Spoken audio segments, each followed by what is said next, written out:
ඉතින් පළවෙනි සංකල්පෙදි කතා කරන්නේ අපි සම්පූර්ණ එකෙන් යම් කිසි කොටසක් අයින් කරපුවාම ඉතිරි වෙන එක. පහෙන් එකක් තියෙනවා. කොටසක් දැන් හිතන්නකෝ සම්පූර්ණ වැටුප මෙයාගේ සම්පූර්ණ වැටුප කොටස් පහකට බෙදලා පහෙන් එකක් ගන්නවා ආහාර සඳහා. ඒතකොට තව හතරක් ඉතිරිනේ. එන අපිට එකපාර ඉතිරිය පහෙන් හතරයි කියලා කියන්න පුළුවන්. ඉතිරිය එකපාර අපිට පහෙන් හතරයි කියලා ගන්න පුළුවන්. එතකොට ඉඩමකින් හතෙන් දෙකක පොල් වගා කරලා තියෙනවා. ඉඩමක් කොටස් හතකට බෙදලා දෙකක පොල් වගා කරපුවාම තව කොටස් පහක් ඉතුරුයිනේ. හතරකට බෙදලා දෙකක පොල් වගා කරනවා.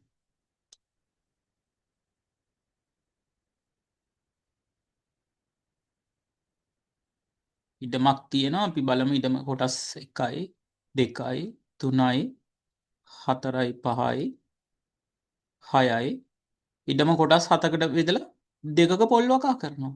ඉතින් තව කොච්චරක් ඉතුරුද? හතකට බෙදලා දෙකක පොල් වගා කරපුවාම අපිට මේක එකපාර ගන්න පුළුවන් 7න් 5යි කියලා. 7න් 4ින 7න් 2 ඉඩමක් කොටස් හතකට බෙදලා එකෙන් දෙකක පොල් වගා කරපුවාම තව කොටස් පහක් ඉතුරු. එකපාර 7න් 5 ගන්න පුළුවන්. ඉතින් මේක එකපාර ගන්න පුරුදු වෙන්න.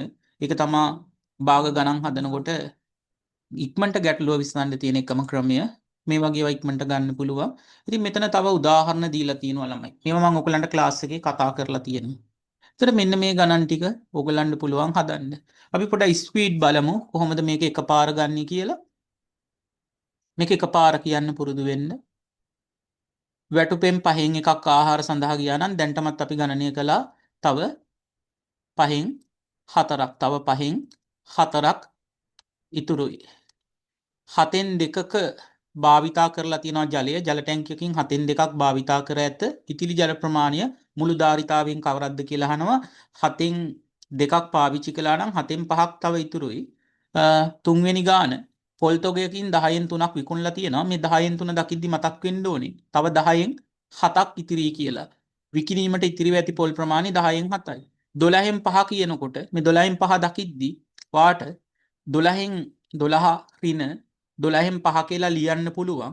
එහෙම ලියලා 12න් 7 ගන්න පුළුවන්. එහෙම නැත්නම් එකපාරම 12න් 5ක් අඩු කරලා 12න් 7 කියලා ගන්න පුළුවන්. අන්න එහෙම එකපාර පේනවා නම් ඉතිරිය අන්න ඒක තමයි වාට ප්‍රගුණ කරන්න තියෙන පළවෙනි සංකල්පේ.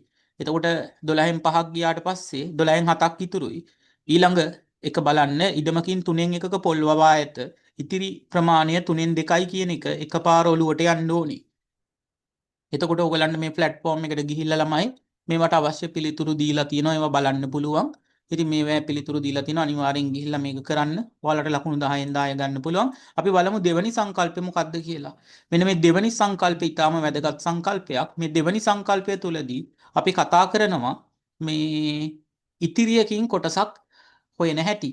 මෙන්න මේක වැදගත්කම මම කියනම් මෙතනදී 90ක් විතර ළමයි මෙන්න මේක ගොඩක් අය පටලවා ගන්නවා. ආරම්භයේදී මූලික දැනුමක් තියෙන අයට මේක තේරෙන්නේ නැහැ හදන්න. ඒක නිසා මේක නිතරම ගණන් හදන කෙනෙක් තමයි මේක හරියට හදාගන්නේ. මෙන්න මේ සංකල්පය හොඳට ඔලුවට දාගන්න.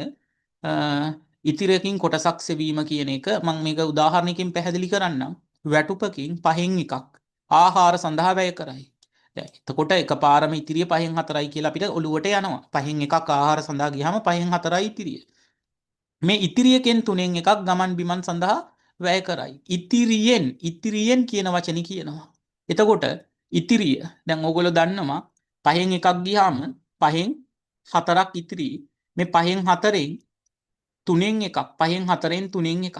මේක එකපාර ගුණ කිරීමක් විදිහට දාලා අපිට සුළු කරගන්න පුළුවන්. 5න් 4 ගුණ කිරීම 3න් 1 ඒ කියන්නේ 5 වරක් 3 15යි 4 වරක් 1 4යි 15න් 4 කියන උත්තරේ එකපාර ගන්න පුළුවන්.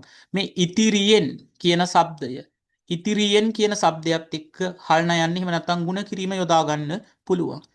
ඉතින් ඒ උදාහරණයටත් එක්කම තව ඒ හා සමාන ගැටලු මෙතන දීලා තියෙනවා. ගැටලු 5ක්. ඉතින් මේවා අනිවාර්යෙන් කරන්න.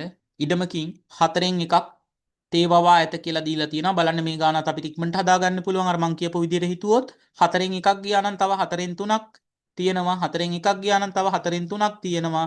ඉතිරියෙන් භාගයක. ඒතකොට ඉතිරිය 4න් 3යි.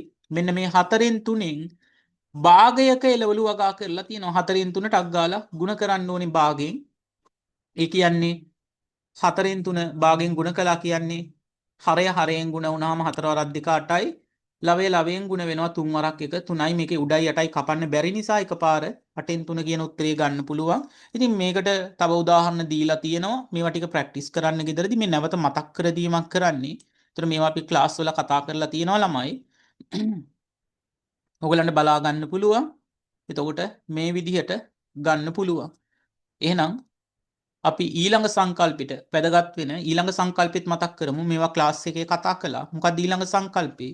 මුළු වගේ සෙවීම. මුළු වගේ සෙවීම. කොටසක් දෙනවා. ඊට පස්සේ මුළු වගේ හොයන්න ඕනේ. මේකත් අතිශයම වැදගත් කොටසක්. ලකුණු දෙකකට වඩා මේකෙන් ගන්න පුළුවන්.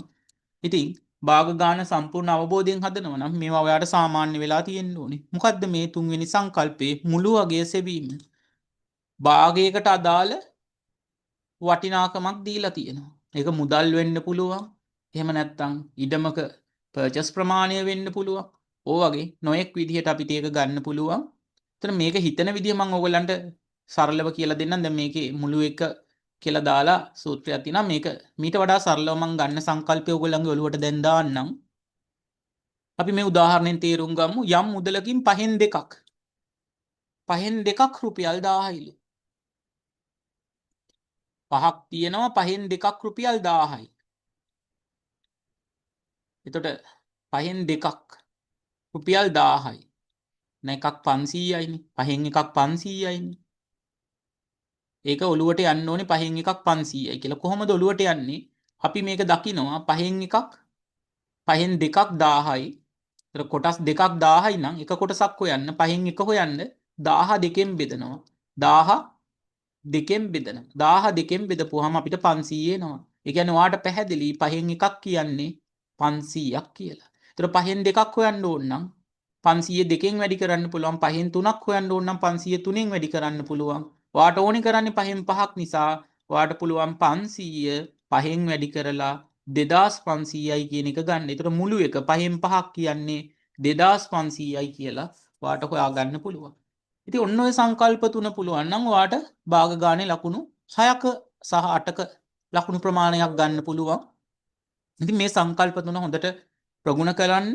එතකොට මීට අමතරව තව අවශ්‍ය කරන සංකල්ප දෙකක් තියෙනවා. මම ඒක ඊළඟ වීඩියෝ එකෙන් කතා කරන්නම්. ඉතින් මෙන්න මේ සංකල්ප තුන හොඳට ප්‍රගුණ කරන්න මම නැවත මතක් කරලා දෙන්නම් සංකල්ප තුන මොකක්ද කියලා. පළවෙනි සංකල්පය තමයි ඉතිරිය සෙවීම. උදාහරණයක් විදියට 3න් එකක් කේක් ගෙඩියක් තියෙනවා 3න් එකක් ඔයා කනවා. එතකොට ඉතිරි ප්‍රමාණය කොච්චරද? 3න් 2යි. එතකොට ඉතිරියකින් කොටසක් සෙවීම. දැන් අර ඉතිරිය 3න් 2කින් තව භාගයක් ගත්තොත් කීය දෙන්නේ? 3න් 2කින් භාගයක් 3න් 2 ගුණ කරනවා 2කින් 1කින්. අන්න ඒ විදිහට වාට මේ ඉතිරියෙන් කොටසක් හොයන්න පුළුවන්. තුන්වෙනි සංකල්පේ මුළු අගය සෙවීම. දැන් වාට දීලා තියෙනවා 3න් 2ක් රුපියල් අපි හිතමු 3න් 2ක් රුපියල් 200යි කියලා. එතකොට 3න් එකක් අපිට ගන්න පුළුවන්. දෙකක් 200 නම් එකක් 100යිනේ. 3න් එකක් 100යි. එහෙම නැත්නම් 200 දෙකට බෙදලා ගන්න පුළුවන්. එතකොට 3න් එකක් 100 නම් 3න් 3ක් කියන්නේ මුළු මුදල. එහෙනම් 100 ඒවා 3ක් රුපියල් 300යි කියලා ඔලුවට යන්න ඕනේ. ඉතින් ඔන්න ඔය සංකල්ප තුන අපි ක්ලාස් එකේ කතා කළා මේ ළඟදී අවසානට මම කරපු ක්ලාස් එක. එතකොට ඒකේ ඒ ළමයි දෙන්නට මේක කතා කරලා තියෙනවා. එතකොට මේක කෙරුණේ නැති කවුරු හරි ඉන්නවා නම් අලුතෙන් ක්ලාස් එකට ජොයින් වෙන කෙනෙක් ඉන්නවා නම් මට මෙසේජ් එකක් දාගන්න වෙනම ක්ලාස් එකක් arrange කරගන්න පුළුවන්. එතකොට ඊට අමතරව මෙන්න මේ සංකල්ප දෙක අපි ඊළඟ වීඩියෝ එකකින් කතා කරනවා මිනිස් දින හා ප්‍රතිශත.